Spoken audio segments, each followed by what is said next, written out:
Hello and welcome to Movie Rewind, where today we're going to be looking back at the movie Indecent Proposal. At the age of 19, Diana and David fell in love. They got hitched soon after graduating. Diana became a real estate agent and David an architect. They enjoy a solid relationship and prosperous careers. They fight like every other couple, but they love each other too much to not reconcile.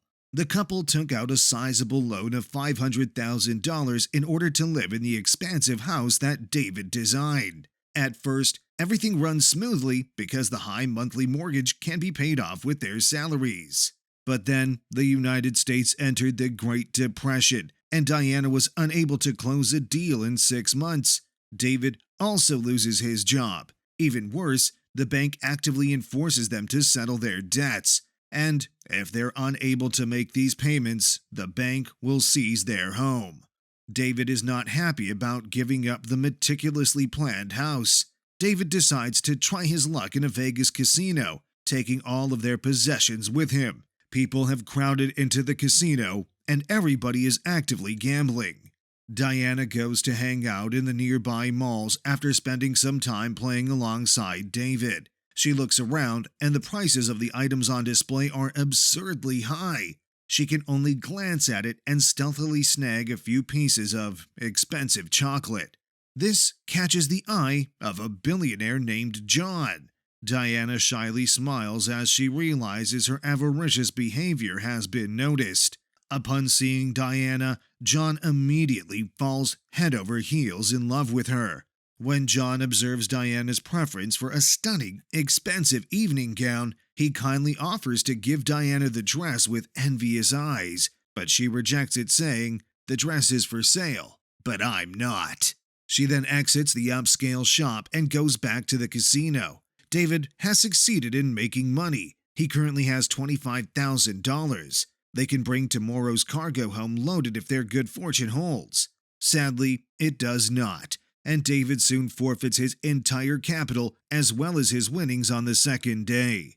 David and Diana are about to leave in despair when John stops them and asks, "Would you mind lending me your wife?" They oblige, and Diana occupies the seat next to John. Luckily, she earns millions for John with a throw. John pays David and Diana to stay at the hotel and extends an invitation to his private party as a sign of his appreciation. David and Diana eventually remain because John insists. Diana's favorite dress from the upscale boutique is the one John gives her in the meantime. All of the party attendees are well-dressed members of the upper class. Only David is dressed in a modest suit. John has always been attracted to Diana because she is so attractive and charming. He can't resist, so he invites the couple over to play pool. Although he is richer, John says he still admires David because David has something he doesn't have: Diana. At some point, David emphasizes that there are things that money simply cannot buy. Diana concurs that not everything can be bought, like people. John grins and says he buys people every day, while Diana maintains that it is only acceptable in business since love cannot be purchased with money. David concurred, but John insists, which leads to an indecent proposal. He asks, "Suppose I'm to offer you $1 million for one night with your wife. Would you consider it?" David and Diana left, but struggled to sleep that night. They never stopped considering it. If they had $1 million, they could pay off their debts and reclaim their home. Diana decides to take the offer. She believes that money can only be used to purchase her physical body, not her emotions. She knows she will completely forget it after that night. David acknowledges and makes a call to a lawyer friend the following day, asking for assistance in drafting the contract. The attorney immediately loses his cool. He is angry at David for not getting more out of the deal, like $2 million. He eventually provides a flawless contract, and John doesn't hesitate before signing. As promised, David will receive $1 million after Diana and John spend the night together.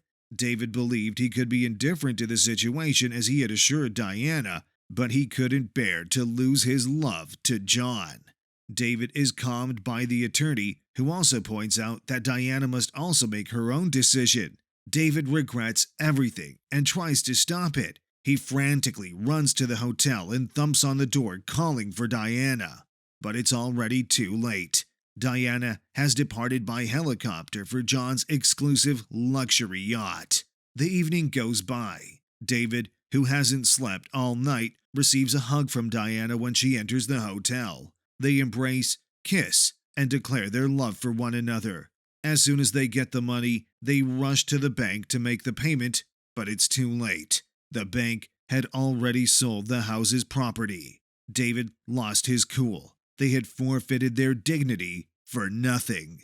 David is returning home from the bank and can't stop thinking about that evening. He starts to wonder what happened that night and grows suspicious. He later finds John's business card in Diana's bag. He believes Diana betrayed him by continuing to communicate with John in secret. They have a big fight. Later, Diana discovers that John is the buyer of their home. She is unable to hold it together and goes to confront John in a furious manner. John, however, declines to sell her the house and requests that she instead work for him. When David learns that Diana has met with John, he gets even angrier and refuses to listen to her explanation.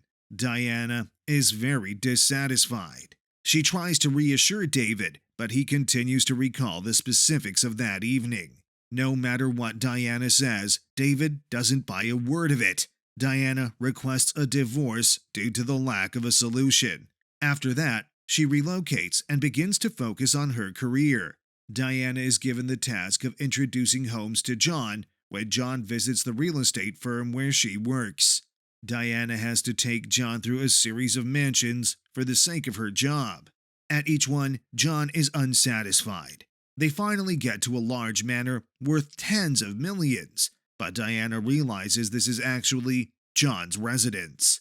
John informs Diana that she is always welcome to serve as a hostess there. John continues to pursue Diana. He visits the school where Diana works part-time and speaks highly of her talent and beauty in front of all the students. Diana can't help but grin as she is slowly warming up to him.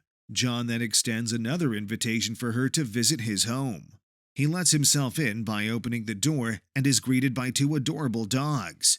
John then expresses how he missed out on his first love due to his shyness as a child. This moves Diana. She even dances with him in the sunset. At the end of the day, Diana decides to formally start dating him. David is not as fortunate, as he is dissatisfied with his job and family. He remains at home alone while remembering specifics of his time spent with Diana. David rips up her photos indignantly at the mere suggestion that she is with John, but he carefully reattaches them afterward. Diana refuses to speak to David when he attempts to make up with her. One day, he looks up at the model house they designed together. David decides to stand up and turn his life around. He gets a job and slowly rebuilds his life. Diana and John, meanwhile, are present at the zoo's charity event.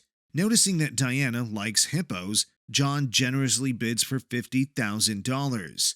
The host asks excitedly if anyone is willing to offer a higher price. David shows up and says an unexpectedly large amount, the sum of $1 million for the hippo.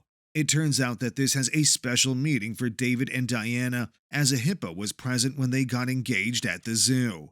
David and Diana reconnected after the event. David offers Diana his apologies. He admits that he was afraid that Diana would be happier without him.